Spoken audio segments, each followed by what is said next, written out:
Vous priez chaque jour. Vous ouvrez votre Bible. Vous allez à l'église. Et pourtant, quand vous vous allongez la nuit, il y a ce sentiment creux dans votre poitrine que vous ne pouvez pas expliquer. Ce n'est pas de la dépression. Ce n'est pas du doute. C'est quelque chose de plus silencieux et de plus troublant que les deux. C'est le vide. Et la partie terrifiante, c'est que vous l'ignorez depuis des mois, peut-être des années, en vous disant que ça passera. Ça n'a pas passé. La plupart des gens supposent que le vide signifie que Dieu est loin. Mais et si ce n'était pas du tout le problème? Et si Dieu était juste là, et que c'est vous qui n'êtes pas entièrement présent? Et si vos prières se produisaient, mais que vous n'y étiez pas? C'est une question difficile. Restez avec elle avant de la rejeter. Voici ce que personne ne vous dit sur le vide spirituel. Il n'est pas toujours causé par le péché. Il n'est pas toujours causé par un manque de foi. Parfois, il est causé par quelque chose de bien plus subtil et de bien plus dangereux. Vous avez appris à performer la dévotion sans réellement la vivre. Vous avez maîtrisé le rythme de la religion tout en perdant la réalité de la relation. Et la tragédie, c'est que vous n'avez même pas remarqué quand c'est arrivé. Pensez à la dernière fois que vous avez prié. Vraiment réfléchissez. Parliez-vous à Dieu, ou récitiez-vous un script que vous avez tellement mémorisé qu'il ne requiert plus votre cœur? Étiez-vous présent, ou pensiez-vous déjà à votre journée, vos problèmes, votre téléphone? La prière est devenue une habitude. Et les habitudes, aussi saintes qu'elles paraissent à l'extérieur, peuvent devenir creuses à l'intérieur. Ce n'est pas la foi, c'est la routine vêtue des habits de la foi. Il y a un mot dans la Bible que la plupart des chrétiens modernes passent sous silence parce qu'il est inconfortable. Ce mot est « vain ». Jésus l'a utilisé en Matthieu 6, lorsqu'il a mis en garde contre les vaines répétitions dans la prière. Il ne parlait pas d'autres religions. Il parlait à des gens qui priaient chaque jour, des gens qui semblaient dévoués, des gens qui se sentaient probablement confus quant à la raison pour laquelle ils se sentaient vides. Des gens exactement comme vous. Le vide que vous ressentez n'est pas une punition. C'est un signal. Votre âme essaie de vous dire quelque chose que votre esprit a refusé d'entendre. Quelque chose est déconnecté. Pas entre vous et la religion. Entre vous et le Dieu vivant qui ne veut pas de vos rituels. Il vous veut, vous, tout entier. Pas la version polie que vous apportez à la prière. Pas la version composée que vous apportez à l'église. La version brute, honnête, non filtrée, que vous cachez à presque tout le monde, y compris à lui. Voici la vérité difficile qui changera tout ou vous mettra en colère. Il se peut que vous ayez prié une version de Dieu que vous avez construite, plutôt que le Dieu qui existe réellement. Au fil du temps, sans s'en rendre compte, de nombreux croyants construisent une image mentale de Dieu, basée sur leur Église, leur éducation, leur peur et leur culture. Et ensuite, ils passent des années à prier cette image. Ça semble réel, ça a le bon nom, mais ça ne satisfait pas, parce que ce n'est pas vivant. Le Dieu de la Bible n'est pas sûr de la manière dont nous le voulons. Il n'est pas un distributeur automatique qui récompense la prière constante avec un sentiment chaleureux et agréable. Il est un feu consumant. Il est un père qui poursuit. Il est un roi qui exige tout, non pas parce qu'il est cruel, mais parce qu'il sait que jusqu'à ce qu'il ait tout, vous vous accrochez encore à quelque chose qui vous détruit lentement. Et les parties de vous-même que vous retenez encore sont exactement les parties où vit le vide. Vous devez arrêter de prier davantage et commencer à prier différemment. Ça ressemble à un mauvais conseil. Ce n'en est pas un.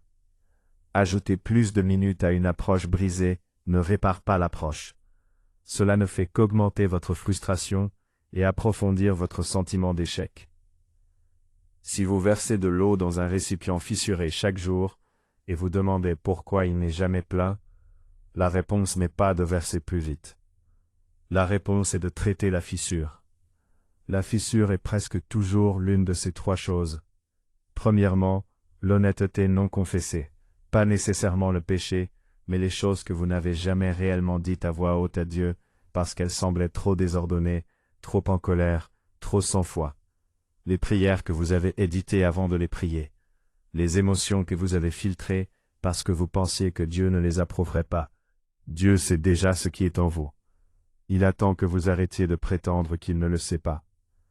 Deuxièmement, il y a le problème de la communication à sens unique. La prière n'a jamais été conçue pour être un monologue. Elle a été conçue pour être une conversation. Mais quelque part en cours de route, vous avez arrêté de laisser de l'espace à Dieu pour qu'il parle. Vous avez rempli chaque moment de votre temps de dévotion avec votre voix, vos requêtes, vos mots. Le silence est devenu inconfortable.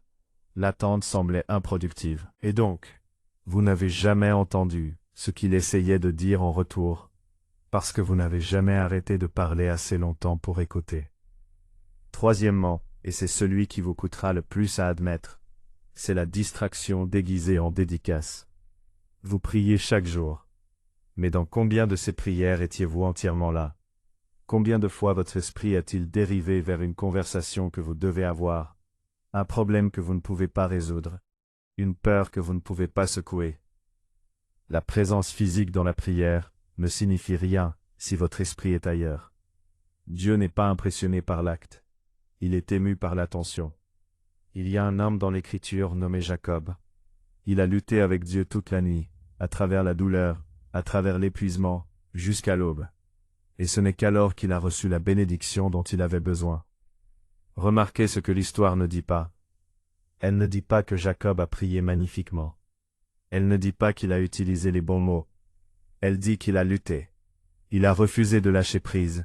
Il était désespéré, physique, brut et implacable. C'est le genre de prière qui transforme une personne. Pas poli, pas performé, désespéré. Quand la dernière fois votre prière vous a-t-elle coûté quelque chose? Quand la dernière fois êtes-vous venu à Dieu dans un état qui vous rendait mal à l'aise, non pas à cause de ce que vous demandiez, mais à cause de combien vous vous sentiez exposé? Le confort dans la prière n'est pas toujours un signe de proximité. Parfois c'est un signe que vous vous êtes installé à une distance sûre, où vous êtes suffisamment proche pour vous sentir religieux, mais suffisamment loin pour éviter d'être transformé. Le vide que vous portez est l'espace où la transformation était censée se produire, mais ne s'est pas produite. Parce que vous avez gardé la porte légèrement fermée. Vous avez laissé Dieu entrer dans le salon de votre vie, mais pas dans le sous-sol. Et le sous-sol est exactement là où il fait son travail le plus profond. Non pas pour vous faire honte, non pas pour vous détruire, mais pour vous libérer des choses qui étouffent lentement la vie hors de votre âme. Vous devez être radicalement honnête, pas avec votre pasteur, pas avec votre petit groupe, avec Dieu. Dites-lui que vous êtes vide, dites-lui que vous ne savez pas pourquoi, dites-lui que vous êtes fatigué d'aller à travers l'émotion, dites-lui que vous êtes en colère, ou confus, ou engourdi. Dites-lui que vous n'êtes même plus sûr de sentir sa présence, et que ça vous fait peur. Ce genre de prière n'est pas faible. C'est le début de quelque chose de réel. C'est la fissure qui s'ouvre pour que la lumière puisse enfin entrer. Arrêtez de mesurer la qualité de votre prière par ce qu'elle vous fait ressentir immédiatement après. Les sentiments ne sont pas la norme. La transformation est la norme. Certaines des prières les plus puissantes de l'Écriture se sont terminées avec la personne se sentant plus brisée qu'au début, non pas parce que Dieu les avait abandonnés, mais parce que se briser est parfois la première étape d'être refait. Vous avez évité la rupture. C'est en partie pourquoi vous vous sentez bloqué. Le jeûne est quelque chose que la plupart des chrétiens confortables évitent de discuter, parce qu'il nécessite un sacrifice. Mais il y a une raison pour laquelle Jésus a dit « quand vous jeûnez » et non « si vous jeûnez ».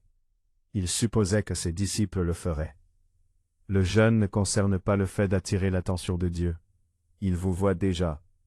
Le jeûne consiste à faire taire le bruit du monde physique suffisamment longtemps pour que le spirituel redevienne fort.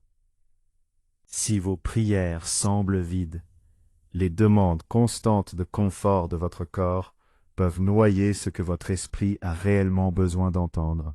Sortez du pilote automatique spirituel. Il tue votre foi lentement. Le pilote automatique, c'est ce qui se passe quand vous avez fait quelque chose tellement de fois que vous n'avez plus à y penser. En conduite, Le pilote automatique vous garde sur la route. Dans la foi, le pilote automatique vous garde sur une route qui ne mène nulle part, parce que la véritable croissance spirituelle nécessite un engagement constant et conscient. Le moment où votre relation avec Dieu devient purement routinière, elle cesse d'être une relation et commence à être une religion. Et la religion sans relation est exactement le genre de chose que Jésus est venu détruire. Lisez les psaumes différemment de la façon dont vous les avez lus. Ne les lisez pas comme de la poésie. Lisez-les comme des êtres humains bruts et non filtrés, qui crient à Dieu. David a écrit des choses dans ses psaumes qui mettraient profondément mal à l'aise les gens polis de l'Église. Il a accusé Dieu de se cacher. Il a demandé pourquoi Dieu l'avait abandonné. Il a décrit ses os qui se gaspillaient, ses ennemis qui se rapprochaient, son âme dans l'angoisse. Et Dieu l'a appelé un homme selon son propre cœur. Non pas parce que David était parfait, parce que David était honnête, férocement, implacablement honnête. Votre vie a un but si vous le laissez faire. Il n'est pas là pour vous punir. Ce n'est pas la preuve que Dieu vous a abandonné. C'est la preuve que la version de votre foi que vous avez vécue est trop petite pour la personne que Dieu essaie de construire en vous. Vous avez dépassé le petit fond, mais au lieu de vous déplacer dans les eaux profondes, vous êtes resté immobile dans les eaux peu profondes, vous demandant pourquoi l'eau ne monte qu'à vos chevilles. Dieu vous appelle plus profondément, mais plus profond nécessite de quitter le sol confortable sous vos pieds. Commencez à prier les yeux ouverts sur la réalité de votre propre vie, au lieu de prier pour y échapper. De nombreux croyants utilisent la prière comme une sorte d'anesthésie spirituelle. Ils prient pour ne pas avoir à ressentir le poids de leur situation. Mais Dieu n'a jamais promis de vous engourdir. Il a promis de marcher avec vous à travers cela. Il y a une différence. L'une ne nécessite rien de vous. L'autre nécessite tout. Et le tout est exactement ce que la plupart des gens sont réticents à donner. C'est pourquoi il reste vide. Choisissez une chose dans votre vie que vous n'avez jamais entièrement abandonnée et apportez-la à Dieu aujourd'hui. Pas de manière vague et générale. Soyez précis. Nommez-la. Dites-la à voix haute. Dites-lui que vous ne savez pas comment la lâcher, mais que vous êtes prêt à essayer. Cet unique acte d'honnêteté brute fera plus pour votre vie spirituelle que 6 mois de prière quotidienne vide. Non pas parce que les mots sont magiques, mais parce que dire enfin la vérité ouvre une porte qui a été verrouillée de l'intérieur depuis très longtemps. Le vide se termine quand le prétendre se termine.